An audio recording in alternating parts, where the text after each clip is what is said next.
আসসালামু আলাইকুম রহমতুল্লাহ বরকাতুহ। আমি বাংলাদেশের নাগরিকের প্রত্যেকের উদ্দেশ্যে বলছি, যারা 53 বছর যাবৎ রাজনীতি করছেন। আমরা বাংলাদেশের নাগরিক, আমরা বিভিন্ন কর্মকাণ্ডে যোগ দিছি, কারণ আমাদের প্রত্যেকটা বিষয় নিয়ে একটু লক্ষ্য করা দরকার। কারণ মুসলমানের প্রত্যেকটা কাজই ইবাদত,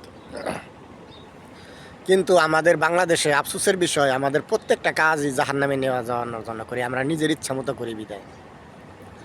কারণ আপনি সকাল থেকে 24টা ঘন্টা যা করেন, সেটা যদি কোরআন এবং সুন্নাহর আলোকে করেন, যা কিছু দুনিয়াতে করেন, প্রত্যেকটা কাজে ইবাদতে পরিণত হবে যদি আপনি সেটা কোরআন এবং সুন্নাহর আলোকে করেন।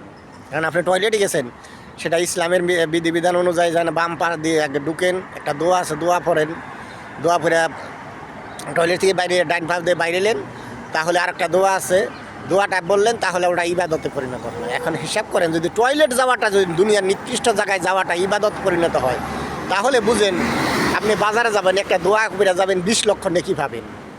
আপনি রাজনীতি করবেন, দুনিয়ার সবচেয়ে বড় ইবাদত হচ্ছে রাজনীতি। কারণ আপনি যদি পাঠ্যপুস্তকে যে মানুষের মাঝে যে মুসলমানের যে কর্মকাণ্ড প্রতিটি মুহূর্ত কাটাবে, সে কীভাবে রাজনীতি করবে, কীভাবে জীবনযাপন করবে, কি তার দায়িত্ব কর্তব্য প্রতিটা মুহূর্ত, সেগুলো যদি পঙ্খানুপঙ্খানু কোরআন এবং সুন্নাহর আলো স্কুল কলেজ ইউনিভার্সিটি দেওয়া হয় এবং অন্যান্য ধর্মের অনুসারী তাদেরকেও ধর্মের শিক্ষাগুলো দেওয়া হয় প্রাথমিক শিক্ষার সাথে সাথে, তাহলে কি হলো, আমরা সব কিছুকে ইবাদতে পরিণত করতে পারবো।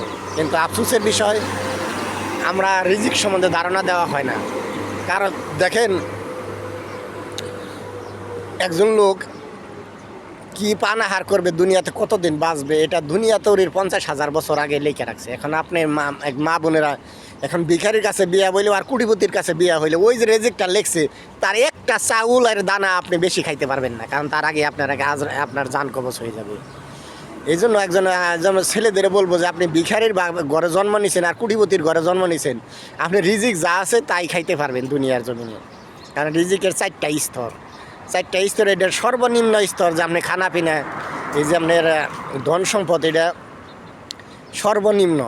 সর্বোচ্চ হচ্ছে সুস্থতা। কারণ আপনি সুস্থ থাকলে দুনিয়ার সব কিছু ভালো লাগবে, সুস্থ নাই আপনার অন্য মানুষের সেবা করতে হবে।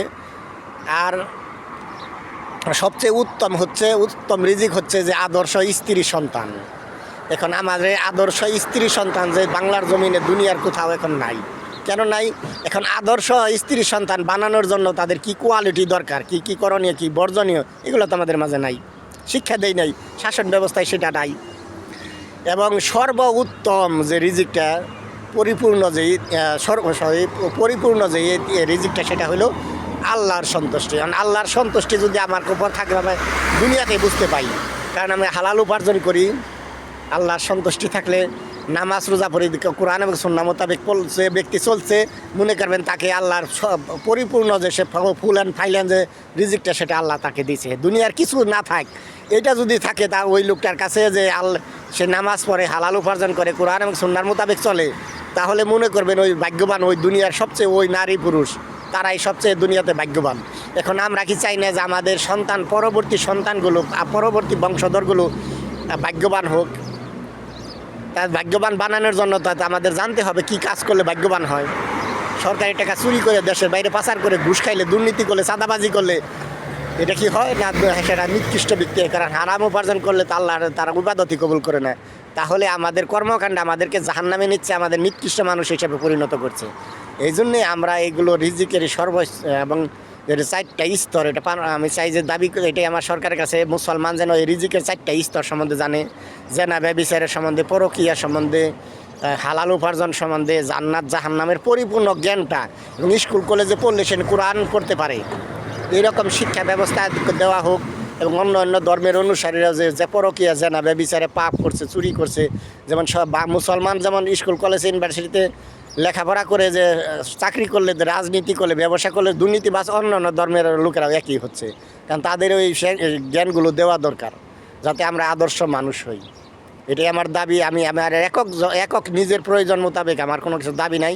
আমার দাবি সারা দুনিয়ার মানব জাতির জন্য, যে তারা আদর্শ মানুষ হয়, তারা আল্লাহর ফুল অ্যান্ড ফাইলেন পরিপূর্ণ রিজিকের তাদের নসিব হয়। এই জন্য আমরা তাদেরকে মানুষকে সেইভাবে গড়ে তুলি, শিক্ষা ব্যবস্থা সেইভাবে পরিবর্তন করি, শাসন ব্যবস্থা সেইভাবে পরিবর্তন করি যে কোনো ব্যক্তি পাপের মধ্যে লিপ্ত না থাকে, আল্লাহর সন্তুষ্টির মধ্যে লিপ্ত থাকে, আল্লাহর সন্তুষ্টি মোতাবেক চলে কোনো মানুষের। কারণ যখন একজন মানুষ ভুল পথে চলে তখন মানুষ তাকে ঘৃণা করে, কারণ আল্লাহ তাআলা তাদের অন্তরের মধ্যে মানুষ তার উপর ঘৃণা করে দেয়। আর যদি সঠিক পথে চলে তাকে ভালোবাসে মানুষ। একজন নেতা সে আমাকে কিছু দেখ আর না দেখ, সে হালাল উপার্জন করবে, সঠিকভাবে দেশ চালাবে, তার দ্বারা আমার কোনো উপকার হোক আর না হোক 18 কোটি জনগণের উপকার হবে। এই জন্য আমি চাই যে এমন একটা দেশে নেতা হবে সে মানুষের অভিশাপ নিয়ে যে দেশের বাংলাদেশ শেখ হাসিনার মতো যেন পালাতে না হয়, তাকে জানি মানুষ খুঁজে, সে মারা গেলে যেন বা তার জন্য দোয়া করে। আমাদের কর্মকাণ্ড হচ্ছে দুনিয়ার জমিনে তাদের জন্য কিছু করবো, যারা কবরে শুয়ে আছে তাদের জন্য পূজা করব না, কবর পূজারি হবে না, কিন্তু তাদের জন্য এমন কিছু দান খয়রাত, এমন কিছু কাজকর্ম করব যাতে তাদের আমল নামায় সোয়াব পৌঁছে, মানুষ তাদের জন্য আমার জন্য যেমন দোয়া করে, তাদের অন্ধকার কবরে শুয়ে আছে তাদের জন্য মানুষ যেন দোয়া করে। কারণ আমরা অনেকেই করি মূর্তি বানাই, চুরি করে দেশের টাকা বাইরে পাচার করি, তাদের মূর্তি বানাই, আবার তাদের সোয়াব তাকে জাহান্নামে তার আমল নামায় আবার পাপ পৌঁছাই দেয়, আবার তার জন্মদিন মৃত্যু দিবস পালন করি।